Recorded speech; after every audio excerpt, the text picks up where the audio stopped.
All right, guys, I wasn't trading on Wednesday. Wait, what the heck day is this? This is Tuesday. I wasn't trading on Tuesday. Um, I'll be back at it on Wednesday.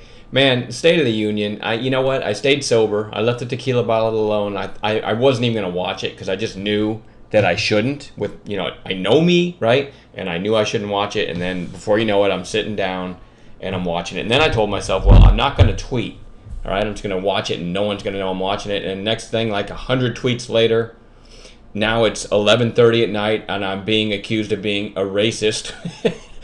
I'm in a Twitter battle arguing the facts of the Michael Brown shooting. This is how I digressed this evening. I did say goodbye to my friend. We had a lovely debate, and now I'm going to work. So yeah, Twitter is actually a terrible thing. Some people can handle Twitter. It's like alcohol, pot, anything else. Some people can handle it. I can't. One of these days I'll learn from that and maybe just delete the account. All right, having said that, here's what I have for Wednesday. I'm going to watch GoPro again, just another red day. Let's do a quick glance at the SPY.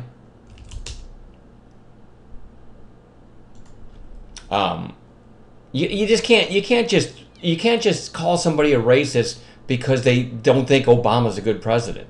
That's what got it started. I mean, that's just the worst thing you can say to me. He's just a bad president. He's just everything.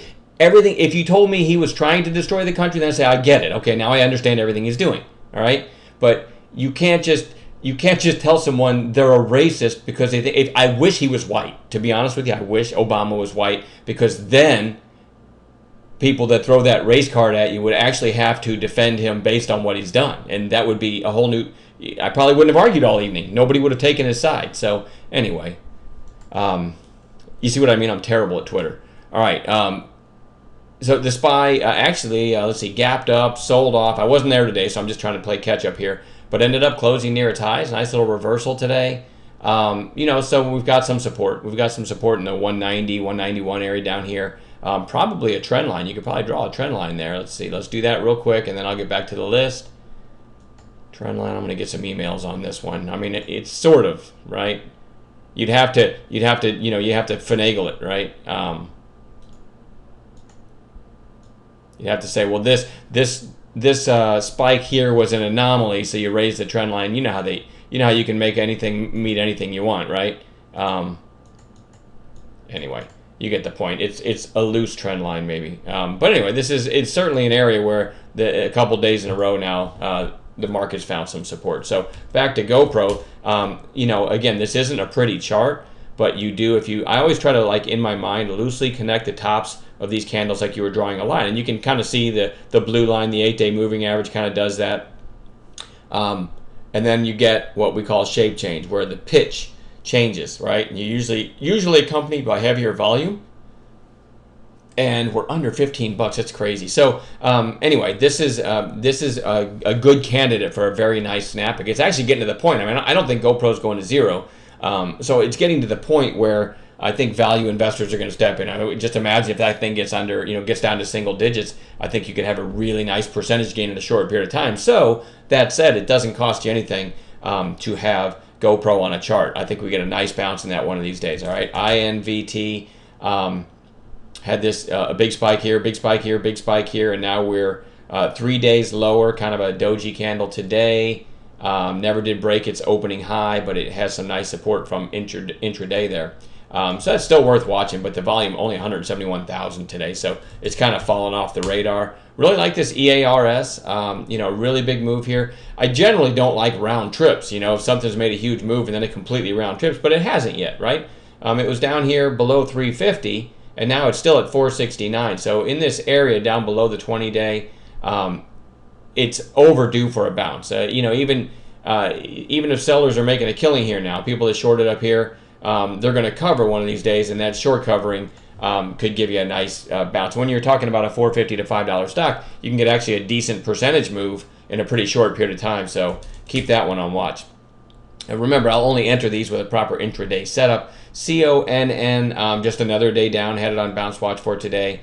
Just goes, remember I said it looked interesting down here between 14 and 15. Today it went down to 1468. Ended up closing up kind of nicely from there. So anyway, I want to watch that one for a bounce too. WMB, just another one. A lot of these are things I had on bounce watch for today, and are continuing lower. So, and the biggest volume yet since the sell-off started for WMB. Again, oil related, and if you glance at USO, the oil ETF, massive volume today, little bit of a bottoming tail. So oil might be trying to bounce here. If oil catches a bid tomorrow, I have a feeling you might get a pretty nice bounce in this WMB. Love the volume in both of those. I'm even going to throw Alcoa on watch. AA is down like 3-4 days into earnings and then down big after they reported.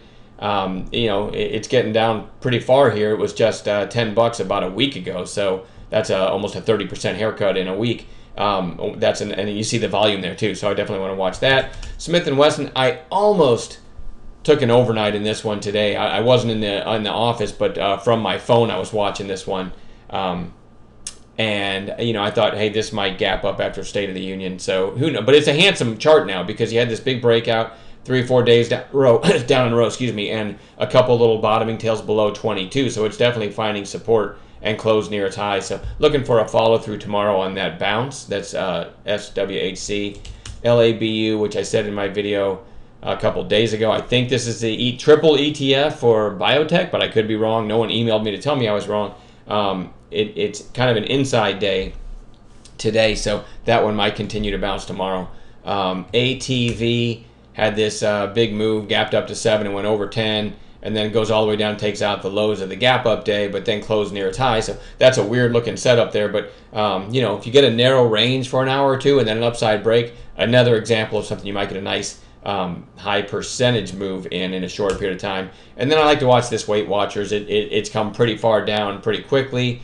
Maybe Oprah tweets that she lost 15 pounds tomorrow or something, and that'd be enough to shoot Weight Watchers up 70 cents in a few minutes. So, and it's finding support down here, 14.5-ish. So keep WTW on watch.